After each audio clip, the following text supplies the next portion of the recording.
So hello guys, हम लोग शुरू करने आज हमारा पहला चैप्टर क्लास 10 का सीबीएसई का। आज हम लोग पहला चैप्टर स्टार्ट करेंगे। नया सेशन अब धीरे धीरे स्कूलों में, कोचिंग्स में भी शुरू होने वाला है। अभी फिलहाल बोर्ड एग्जाम आपका चल रहा है, लेकिन कुछ बच्चे ऐसे होंगे जिन लोगों का 9th का एग्जाम स्कूल में हो चुका होगा या फिर होने वाला होगा, तो वो यहाँ से अपने चैप्टर्स को स्टार्ट कर सकते हैं, क्योंकि हम लोग यहाँ से बेसिक से पढ़ेंगे। बिल्कुल हमारे पास अभी 1 साल है, पूरा का पूरा 1 ईयर हमारे पास अभी पढ़ा हुआ है। तो अगर हम लोग यहाँ से पढ़ते हैं बेसिक से, तो 10th क्लास आते आते हमारा कम से कम, अगर बायोलॉजी, केमिस्ट्री या फिर साइंस की बात करूं, तो हमारा साइंस एकदम क्रिस्टल क्लियर हो जाएगा जब तक हम लोग 10th में पहुंचेंगे, वहां तक आते आते। तो इसलिए मैंने अभी इसको स्टार्ट कर दिया है। बिल्कुल बेसिक पढ़ेंगे, एनसीईआरटी का एक एक टॉपिक पढ़ेंगे डेली। 20 से 25 मिनट के आपके लेक्चर्स होंगे। बिल्कुल बेसिक हम लोग यहाँ पर चलने वाले हैं। स्लाइड बना के मैं लाया हूँ पूरा का पूरा। एनसीईआरटी की कोई भी लाइन नहीं छोड़ेंगे, एनसीईआरटी का कोई भी क्वेश्चन हम लोग नहीं छोड़ने वाले यहाँ पर। हालांकि बात करें, अगर आप ऐसे अगर बात करते हैं, तो हम लोग अभी हमारा बोर्ड का एग्जाम क्लास 10 का साइंस का भी हुआ है, कल अभी हुआ है साइंस का एग्जाम, ठीक है, 20 फरवरी को, ठीक है। तो वो आपका, अगर आप पेपर एक बार चेक करेंगे वहां का, और मैंने जो नोट्स दिए थे क्लास में, अगर आपको याद है, तो मैंने ऑनलाइन पढ़ा के कुछ नोट्स दिए थे बच्चों को। नोट्स से मैंने पूरी की पूरी बायोलॉजी और केमिस्ट्री वहां पर पढ़ाई थी। केमिस्ट्री का शायद लेक्चर अपलोड नहीं हो पाया था, लेकिन मैंने ऑफलाइन के बच्चों को केमिस्ट्री का भी दिया था नोट्स। उस नोट से 95% क्वेश्चन, 90 to 95% क्वेश्चंस उस नोट से एज इट इज आपके एग्जाम में आए हैं। वो नोट्स में टेलीग्राम ग्रुप में डाल दूंगा, और आप एक बार उस नोट्स को जाके चेक करना और पेपर जाके चेक करना। एज इट इज सवाल उस नोट से आए हैं। ये तो एक्सपीरियंस है, जो मैंने एग्जाम के 2-3 दिन पहले दिए थे नोट्स, और हम लोग ये पूरे साल भर पढ़ने वाले हैं। इस लेक्चर, इस बैच में, इस चैनल पे हम लोग पूरे साल भर पढ़ने वाले हैं। तो जब 3 दिन पहले वाले नोट से 90% सवाल आ सकते हैं, तो पूरे साल पढ़ के हम लोग क्या धमाल मचाएंगे, एक बार आप सोचिएगा। अब लेक्चर हम लोग यहाँ पे स्टार्ट करेंगे। चलते हैं हम लोग आगे इस लेक्चर में, देखते हैं क्या हमारा चैप्टर है। चैप्टर का नाम सबको पता है, बेसिक चैप्टर हमारा है लाइफ प्रोसेस। क्लास 10 बायोलॉजी का सबसे बड़ा चैप्टर, और सबसे ज्यादा मैं बोलता हूँ कि समझने वाला चैप्टर यही है। इसके बाद आपके बहुत सारे चैप्टर थोड़ा बहुत समझने वाले हैं, सभी चैप्टर्स, लेकिन सबसे बड़ा जो चैप्टर है क्लास 10 में, वो आपका लाइफ प्रोसेस चैप्टर है। तो देखते हैं, हम बढ़ते हैं आगे। तो देखना, इस चैप्टर में सबसे पहला टॉपिक क्या आता है आपका, डेफिनेशन ऑफ लाइफ। मतलब लाइफ क्या चीज है। अगर कोई तुमसे बोले कि लाइफ को आप डिफाइन करें, तो आप क्या बोलना चाहेंगे उस चीज में। देखते हैं क्या है definition of life. How do we, देखना सवाल क्या है, how do we differentiate between what is alive and what is not. मतलब क्या है, आप ये डिफरेंशिएट कैसे करेंगे कि क्या चीज अलाइव है और क्या चीज अलाइव नहीं है। समझना कैसे, विजिबल मूवमेंट की हेल्प से आप कर सकते हैं। It is a common indicator. Visible movement का मतलब क्या है, रनिंग, चूइंग, शाउटिंग, ये सब क्या है, विजिबल मूवमेंट्स है। ये क्या एक बहुत कॉमन इंडिकेटर है लाइफ का। कोई चीज विजिबली मूव कर रही है, विजिबल मूवमेंट शो कर रही है, मतलब वो क्या है, लिविंग है, जाहिर सी बात है।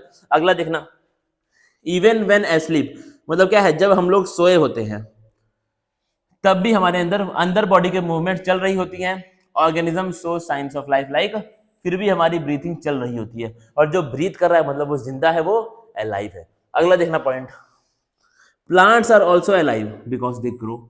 सबसे बेहतरीन ये जानना, अगर आपको कोई चीज अलाइव है या फिर नहीं है अलाइव, वो ग्रो कर रही होगी। जो ग्रो कर रहा है मतलब वो क्या है, अलाइव है। लेकिन ये भी आपका, ये एक बहुत जनरल टर्म है। नॉन लिविंग थिंग्स भी ग्रो करती हैं, तो उनको हम लोग अलाइव नहीं बोल सकते हैं। लेकिन जनरली हम लोग क्या बोलते हैं, जो ग्रो कर रहा है वो क्या है, अलाइव है। प्लांट्स को अगर आप बोले कि अलाइव क्यों है, क्योंकि प्लांट्स के अंदर इनडेफिनिट ग्रोथ होती है, इनफाइनाइट ग्रोथ उसके अंदर होती है। Even if they do not move visibly. Some animals breathe without visible movement. अब क्या है, कुछ एनिमल्स के अंदर ब्रीथिंग होती है, लेकिन वो आपको दिखाई नहीं देगा, विजिबली मूवमेंट आपको दिखाई नहीं देगी। सो visible movements alone is not a sufficient criterion for life. मतलब क्या है, सिर्फ विजिबल मूवमेंट्स को देख करके आप नहीं बोल सकते कि चीज जिंदा है या फिर मर गई है। बहुत सारे ऑर्गेनिज्म में ब्रीथिंग चल रही होती है बिना मूवमेंट के, मूवमेंट नहीं हो रही है फिर भी वो ब्रीथ कर रहे हैं। यानी कि सिर्फ ब्रीथिंग, सिर्फ विजिबल मूवमेंट्स देख करके आप ये नहीं बोल सकते कोई भी चीज जिंदा है या फिर वो जिंदा नहीं है। समझना बड़े ध्यान से। मॉलिक्यूलर मूवमेंट, इसको हम लोग क्या बोलते हैं, मूवमेंट एट माइक्रोस्कोपिक लेवल। इसको मैं क्या बोलूंगा, सेलुलर लेवल पे जो मूवमेंट हो रही है, या फिर टिश्यू लेवल पे जो मूवमेंट हो रही है, ये मूवमेंट्स क्या है, बहुत ज्यादा इसेंशियल है हमारी बॉडी के लिए। क्यों है इसेंशियल, अभी देखने वाले हैं 2-3 स्लाइड के बाद, या फिर अगली स्लाइड में। अब देखना, वायरस का एक बहुत इंपॉर्टेंट केस आता है, और सवाल वो पूछता है बोर्ड एग्जाम में कि वायरस लिविंग है या फिर नॉन लिविंग है, और अगर लिविंग है, नॉन लिविंग है, तो बताओ कि कैसे इनका मुद्दा ये वाला चल रहा है। देखना बड़े ध्यान से। Viruses do not show molecular movement until they infect a host. मतलब क्या है, वायरस जब होस्ट के बॉडी के बाहर है, होस्ट मतलब आपका वो ऑर्गेनिज्म होता है जिसके अंदर जाकर के आपका न्यूट्रिशन एक दूसरा ऑर्गेनिज्म लेता है, उसको हम लोग क्या बोलते हैं, होस्ट बोलते हैं। जैसे हमने पैरासाइट पढ़ा होगा, अगर नहीं पढ़ा है तो बात अलग है। जो पैरासाइट्स होते हैं ये लोग किसी दूसरे ऑर्गेनिज्म के बॉडी के अंदर जाके या फिर बॉडी के ऊपर बैठ करके उस ऑर्गेनिज्म से न्यूट्रिशन को डिराइव करते हैं, न्यूट्रिशन लेते हैं। तो इस ऑर्गेनिज्म को हम लोग क्या बोलते हैं, होस्ट बोलते हैं। मतलब जिस ऑर्गेनिज्म से आप जाकर के न्यूट्रिशन लोगे उसको हम लोग क्या बोलते हैं, होस्ट बोलते हैं। तो जब तक वायरस, समझना इसको, जब तक वायरस होस्ट की बॉडी के बाहर है वो कोई भी विजिबल मूवमेंट शो नहीं करता है, लेकिन एज सून एज वायरस कहां पहुंच गया, होस्ट की बॉडी के अंदर पहुंच गया, वहां पे वो मूवमेंट शो करता है। इसीलिए क्या है, which is why their classification as living और नॉन लिविंग इज डिबेटेड। क्या है आपका, ये लिविंग है कि नॉन लिविंग, अभी ये क्या है, एक बहुत डिबेट का टॉपिक है। अभी हम लोग इसको लिविंग थिंग्स में रख नहीं पा रहे हैं, क्योंकि ये हमेशा विजिबल मूवमेंट शो नहीं करता है। कब नहीं करता है, जब वो होस्ट की बॉडी के बाहर है। जब होस्ट की बॉडी के अंदर होगा तब वो विजिबल मूवमेंट वहां पर शो करेगा। समझना अगला हमारा टॉपिक क्या है। अब देखो क्या लिख दिया, why are molecular movements needed for life. Molecular movements life के लिए इंपॉर्टेंट क्यों है, समझना बहुत ज्यादा ध्यान से। एनसीईआरटी में दिया हुआ है। एनसीईआरटी अगर आप पहला पेज पढ़ोगे, फर्स्ट पेज, ज्यादातर लोग ये फर्स्ट पेज पढ़ाते ही नहीं है, लेकिन इस फर्स्ट पेज से जो जो चीजें मैं लेकर के आया हूं इन्फॉर्मेशन, वो सब देखना कितनी इंपॉर्टेंट इन्फॉर्मेशन है। अब ये आज का लेक्चर देखने के बाद एनसीईआरटी का पहला पेज पढ़ना और मुझे बताना कितना समझ में आया और कितना नहीं आया समझ में। ठीक है, अब इसको जाके इसके बाद आपको पढ़ना है वो लेक्चर, वो पेज। ठीक है, अब देखना बड़े ध्यान से। Living organisms they have well organised structures. Living organism के पास क्या होता है, एक बहुत वेल ऑर्गेनाइज्ड स्ट्रक्चर होता है। समझना कैसे, थोड़ा मुझे लग रहा है कि उल्टा, अच्छा हाँ ये उल्टा हो गया। सेल से अब क्या बनेगा, थोड़ा इसको देखना भाई, स्लाइड टाइपिंग एरर। सेल से क्या बनेगा आपका, टिश्यू बनेगा। टिश्यू से क्या बनेगा, इसको मैं थोड़ा सा काटूं यहाँ से, तो अगर मैं इसको यहाँ पे लिखता हूँ अलग से, ठीक है, इसको थोड़ा सा अगर इस तरीके से करके, अच्छा ब्लैक कलर करना पड़ेगा।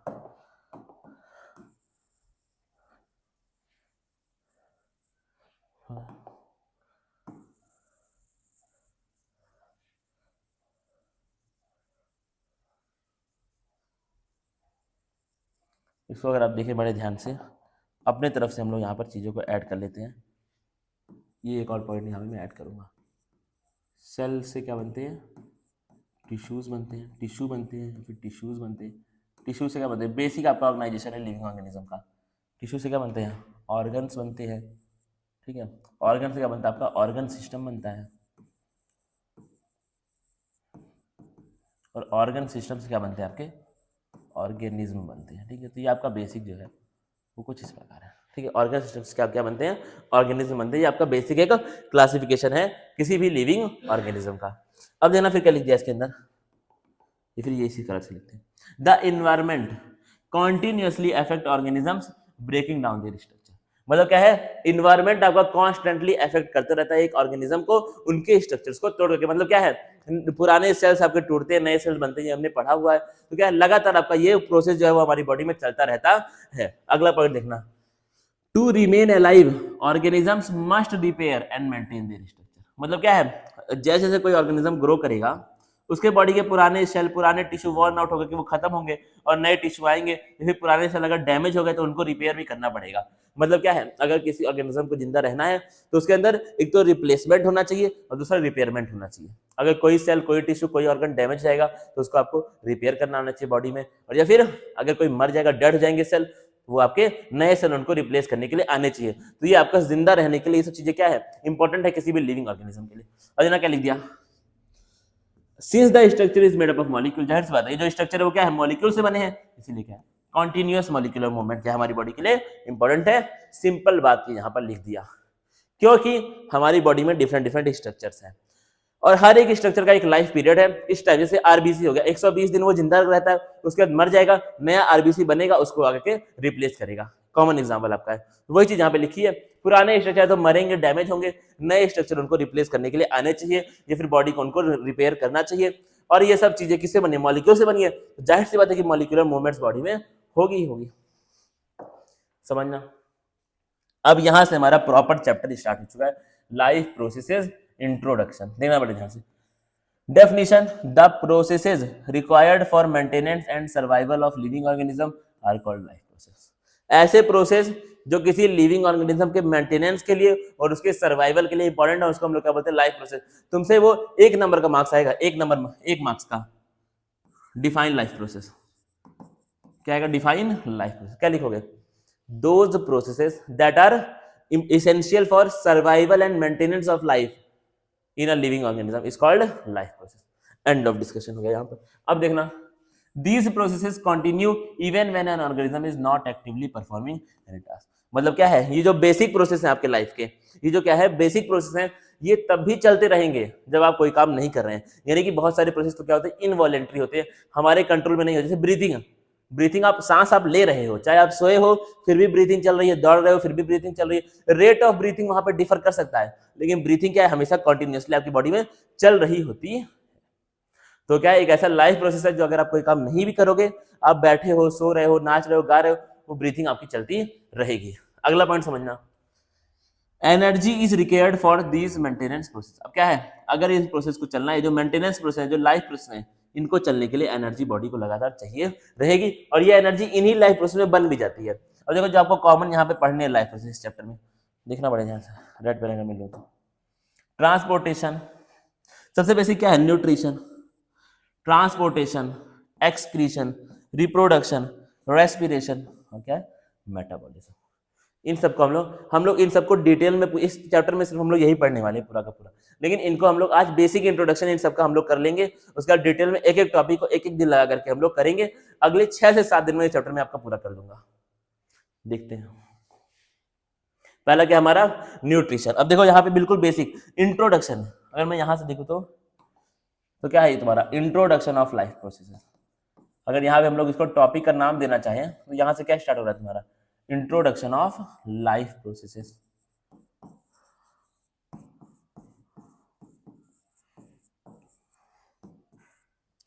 इंट्रोडक्शन ऑफ लाइफ प्रोसेसेस समझते हैं, बेसिक इंट्रोडक्शन सबका। न्यूट्रिशन देखो, the process of transferring a source of energy from outside to the body, from outside to the body, from outside the body to inside. मतलब क्या है, the process of transferring, transfer एक जो process जिसमें हम लोग transfer करते हैं सोर्स है, जिसको हम लोग फूड बोलते हैं, बाहर से बॉडी के अंदर, और बॉडी उसको यूज करती है एनर्जी बनाने के लिए या फिर अपने काम को करने के लिए। इसको हम लोग क्या बोलते हैं, nutrition. Basic definition, the process of transferring a source of energy that is food from outside the body to inside. Raw materials आपके चाहिए होते हैं न्यूट्रिशन के लिए, ग्रोथ के लिए बहुत सारे रॉ मटेरियल चाहिए। कौन कौन चाहिए, एनसीईआरटी में एक क्वेश्चन पूछा है, कौन कौन से रॉ मटेरियल्स आपको लगता है कि हमारे लाइफ के लिए एसेंशियल है जो हम लोग बाहर से लेते हैं। अभी इसको सबको लिख लेंगे, अभी हमें क्वेश्चंस भी लास्ट में लेकर के आया हूँ एनसीईआरटी के, ये अगर आप देखें तो इस टॉपिक के सारे क्वेश्चन आपके यहाँ लास्ट में लेकर के आया हूँ। चलो बढ़ते हैं आगे। फिर क्या लिखा तुम्हारा, carbon based molecules are essential for life on earth. Carbon based molecule क्या बहुत इंपॉर्टेंट है। जो तुम खाना खाते हो प्राइमरीली वो क्या होता है, अगर मैं इंपॉर्टेंट, अगर मैं फिर भी आपको अगर मैं एक तरह से एग्जाम्पल दूँ तो खाने में आपका प्राइमरीली क्या, कार्बोहाइड्रेट है। अब अगर आपने कार्बोहाइड्रेट का मतलब नहीं पढ़ा है तो मैं इसको क्या बोलता हूँ, कार्बोहाइड्रेट को हाइड्रेट्स ऑफ कार्बन। क्या है, हाइड्रेट्स ऑफ कार्बन, मतलब कार्बन में पानी जोड़ दो, कार्बन में क्या जोड़ दो, पानी जोड़ दो। CX, ये आपका कार्बोहाइड्रेट का बेसिक आपका जो जनरल फॉर्मूला है वो ये होता है कार्बोहाइड्रेट का, CXH2O, यानी कि कार्बन है और ये Y तो मतलब कुछ भी 1 2 3 4 हो सकता है, X भी 1 2 3 4 हो सकता है। तो क्या कार्बन है और साथ में कौन है, पानी है। अब देख लो ये चीज, यानी कि जो तुम खाना खा रहे हो वही कार्बन से बना, जो खाने का प्राइमरी सोर्स है कार्बोहाइड्रेट वही कार्बन से बना। यानी कि कार्बन बेस्ड मॉलिक्यूल्स लाइफ के लिए, इस दुनिया में लाइफ के लिए बहुत ज्यादा इंपॉर्टेंट है। अगला पॉइंट देखना मेरा, different organism use different nutritional processes based on the complexity of carbon source. मतलब क्या है, अलग अलग ऑर्गेनिज्म अलग अलग न्यूट्रिशन के प्रोसेस को यूज करते हैं कॉम्प्लेक्सिटी के बेसिस पे। मतलब क्या है, किस तरह का आप खाना खा रहे हैं, किस तरह का आप खाना क्या है, प्राइमरीली कार्बन है, खाना प्राइमरीली क्या है, कार्बन है। तो आप किस तरह का आपका वो फूड है, कितना कॉम्प्लेक्स फूड है, उस हिसाब से अलग अलग प्रोसेस हम लोग उन खाने को तोड़ने के लिए और उन खाने से ताकत बनाने के लिए यूज करते हैं। अगला देखना पॉइंट, रेस्पिरेशन आपका इंपॉर्टेंट है, बहुत ज्यादा इंपॉर्टेंट है। Definition, the process of acquiring oxygen from the environment and using it to break down food for energy.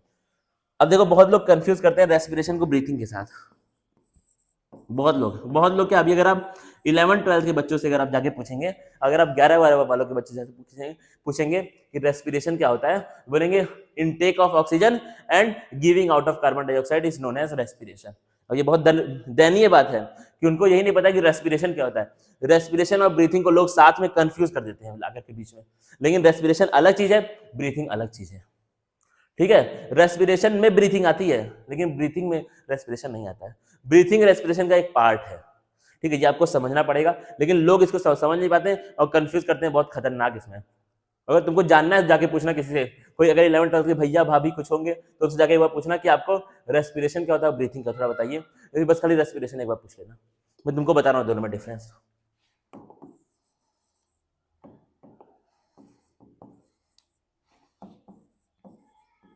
देखो रेस्पिरेशन, ब्रीथिंग। रेस्पिरेशन क्या आपका यहां पे लिख दिया, the process of acquiring oxygen, environment से ऑक्सीजन लेना, उसको यूज करना खाने को तोड़ने के लिए एनर्जी में, पूरा मिला के होता है रेस्पिरेशन। यानी कि रेस्पिरेशन में 2 स्टेप है। पहला क्या है, इन्वायरमेंट से ऑक्सीजन लेना, मैं पूरा यहाँ पे नहीं लिख रहा हूँ, ऑक्सीजन इन्वायरमेंट से लेना, सिंपल। सेकंड क्या है, फूड को ऑक्सीजन की हेल्प से तोड़ना, किसमें, एनर्जी में। इन दोनों को मिला के हम लोग क्या बोलते हैं, रेस्पिरेशन बोलते हैं। ब्रीथिंग क्या होता है, intake of oxygen and giving out of carbon dioxide, उतना पार्ट उनका सही है, लेकिन ये रेस्पिरेशन नहीं होता है। रेस्पिरेशन आपका, इसको क्या मैं ब्रीथिंग बोल सकता हूँ कि नहीं बोल सकता हूँ, इसको एकदम बोल सकते हैं, इसको मैं ब्रीथिंग लिख दूंगा। ठीक है, इनटेक ऑफ ऑक्सीजन हम लोग ब्रीथिंग लिख दूंगा, लेकिन ब्रीथिंग प्लस ये, इन दोनों को मिला के रेस्पिरेशन बनता है। देखना पड़े ध्यान से। Oxidation reduction reactions are the most common chemical reactions for energy production. अब देखना, अब यहाँ पे क्या होता है तुम्हारा, ऑक्सीडेशन रिडक्शन रिएक्शन होते हैं। कैसे होते हैं ये हम लोग आगे पढ़ने वाले हैं। ठीक है, अगला देखो, रेस्पिरेशन 2 टाइप के। एरोबिक में क्या होता है, ऑक्सीजन यूज होती है, एनारोबिक में क्या होता है, ऑक्सीजन यूज नहीं होती है। डिटेल में सब कुछ पढ़ेंगे, अभी खाली बेसिक बेसिक हम लोग देखने की आपको आइडिया मिल जाए इस चैप्टर का कि हम लोग क्या क्या पढ़ने वाले हैं। अगला देखो, ट्रांसपोर्टेशन सिस्टम समझना, जिसको हम लोग ट्रांसपोर्टेशन बोलते हैं। सिंगल सेल्ड ऑर्गेनिज्म, इनको हम लोग प्यार से और क्या बोलते हैं, अगर आपको पता है तो, यूनिसेलुलर ऑर्गेनिज्म। यूनि का मतलब क्या होता है, 1 होता है, यूनिसेलुलर ऑर्गेनिज्म। ठीक है, क्या होता है समझना, no specialised organs needed for food intake, gas exchange और वेस्ट रिमूवल। इनमें कोई भी स्पेशलाइज्ड ऑर्गन नहीं चाहिए, जो भी काम है सारे खाने को खाना, गैस को एक्सचेंज करना या फिर वेस्ट को बॉडी से निकालना, इसके लिए उनको कोई भी स्पेशलाइज्ड प्रोसेस, स्पेशलाइज्ड ऑर्गन नहीं चाहिए। सिंपल डिफ्यूजन से सारा का सारा काम इनका हो जाता है। क्या लिख दिया, सिंपल डिफ्यूजन इज इनफ। अगला देखो, multi cellular organism. Body size increases, body size क्या हो गया, मल्टी सेलुलर मतलब क्या हो गया, बॉडी साइज बड़ा हो चुका है, मेकिंग डायरेक्ट डिफ्यूजन इनसफिशिएंट। अब क्या होगा, बॉडी साइज बड़ा है, यानी कि जो उसकी बॉडी है वो डायरेक्ट सरफेस के कांटेक्ट में पूरी की पूरी बॉडी नहीं है, तो मतलब अब सिंपल डिफ्यूजन से आपका काम नहीं हो पाएगा, आपको स्पेशल ऑर्गन चाहिए और स्पेशल प्रोसेसेस चाहिए काम करने के लिए। समझना पड़े ध्यान से। Specialised tissues for transport are developed. Transport system functions, पहला क्या है, फूड का ट्रांसपोर्ट आपका डाइजेस्टिव सिस्टम से कहाँ होना चाहिए, बॉडी के हर एक सेल में होना चाहिए। डाइजेस्टिव सिस्टम में क्या होगा, डाइजेशन हो गया फूड का, अब वो सिंपल फूड को तुमको हर एक सेल में भेजना पड़ेगा। ऑक्सीजन का transport from respiratory system to all the cells, waste transport from cells to excretory organ. ये आपका डायरेक्शन ऑफ फ्लो दिया हुआ है कि कहाँ से कहाँ पे ट्रांसपोर्ट होता है। अगर देखो एक्सक्रीशन, उसका क्या है आपका कंक्लूजन। ठीक है, एक्सक्रीशन देखते हैं क्या होता है, the process of removing waste product from the body. सबको पता है, बच्चों ने पढ़ते हैं, हार्मफुल सब्सटेंस प्रोड्यूस ड्यूरिंग। अब जो भी मेटाबॉलिक रिएक्शन मतलब क्या होता है, जो भी sum total of all the reactions taking place in our body is known as metabolic. जितने भी केमिकल रिएक्शन बॉडी में हो रहे हैं, रेस्पिरेशन से लेके डाइजेशन से लेके सारे रिएक्शन जो भी हमारे बॉडी में हो रहे हैं, उनको हम लोग क्या बोलते हैं, मेटाबॉलिक रिएक्शंस बोलते हैं।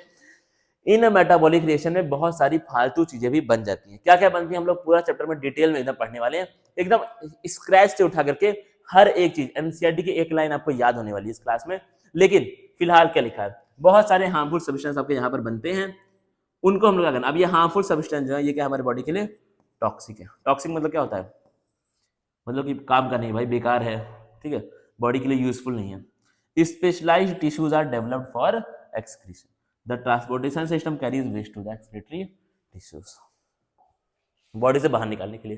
कंक्लूजन देखना, जो हम लोगों ने पॉइंट्स आपके ये बेसिक पॉइंट्स जो हम लोगों ने पढ़े हैं, एक समरी पूरे के पूरे हमारे आज के लेक्चर की। Life processes ensure the survival and maintenance of organism, energy is required for these processes obtained through nutrition and respiration. मतलब क्या है, जो भी लाइफ प्रोसेस है इन सब के लिए हमको क्या चाहिए, एनर्जी चाहिए। और वो कहाँ से मिलती है, रेस्पिरेशन से और न्यूट्रिशन से। न्यूट्रिशन से खाना खाते हैं और रेस्पिरेशन से उस खाने को तोड़ते हैं एनर्जी में। ठीक है, अब देखना अगला, A transportation system distributes essential substances and removes waste। अब जो ट्रांसपोर्टेशन सिस्टम है हमारी बॉडी में करता क्या है, इसेंशियल सब्सटेंस को पूरे बॉडी में डिस्ट्रीब्यूट करता है और जो वेस्ट है उसको एक्सक्रीटरी ऑर्गन में लेकर के आता है। Excretion ensures harmful by products do not accumulate. Excretion क्या कर रहा है, वो हार्मफुल चीजें, जो हमारे हार्मफुल चीजें बन जाती है मेटाबॉलिज्म में, उनको बॉडी में इकट्ठा होने नहीं देता, क्योंकि बॉडी के लिए क्या है, टॉक्सिक और पॉइजनस है। अगला देखो, all these processes they work together to keep an organism alive. ये सारे प्रोसेस साथ में काम करते हैं, जिससे क्या हो, एक ऑर्गेनिज्म जिंदा रहे। स्टार्टिंग से क्या था, न्यूट्रिशन आया, रेस्पिरेशन, फिर उसके बाद न्यूट्रिशन, डाइजेशन, रेस्पिरेशन, एक्सक्रीशन, बीच में ट्रांसपोर्टेशन। ये सब आपके लाइन से काम करते हैं। इनमें वैसे अगर कोई भी एक हल्का सा यहाँ वहां हो गया तो आपकी बॉडी के लेने के देने पड़ सकते हैं। इसी के साथ हमारा आज का लेक्चर खत्म हो गया। ये कुछ क्वेश्चंस हैं, ये क्वेश्चंस आपको एक बार आप स्क्रीनशॉट खींच लें इनका, या फिर आपको एनसीईआरटी में दिए हुए ये सब क्वेश्चन, इनको एक बार आपको जाके घर पे प्रैक्टिस करना है। इन सब का आंसर इसी स्लाइड में, ये जो 12 पेज की स्लाइड है, इसी स्लाइड में इन सब का आंसर छुपा हुआ है। तो एक बार जाके चेक करना, तुमको सारे सारे आंसर मिल जाएंगे। अब मिलेंगे अगले लेक्चर में। अभी हमारा ये इस चैप्टर का हमारा अभी बेसिक इंट्रोडक्शन अब पूरा हो चुका है। अब हम इस चैप्टर के एक टॉपिक को डेली डेली पढ़ते जाएंगे। तो अगले लेक्चर में हम लोग मिलते हैं। बाकी अब स्क्रैच से पढ़ना है, सब कुछ अच्छे से हम लोग खत्म करने वाले हैं। Thank you guys.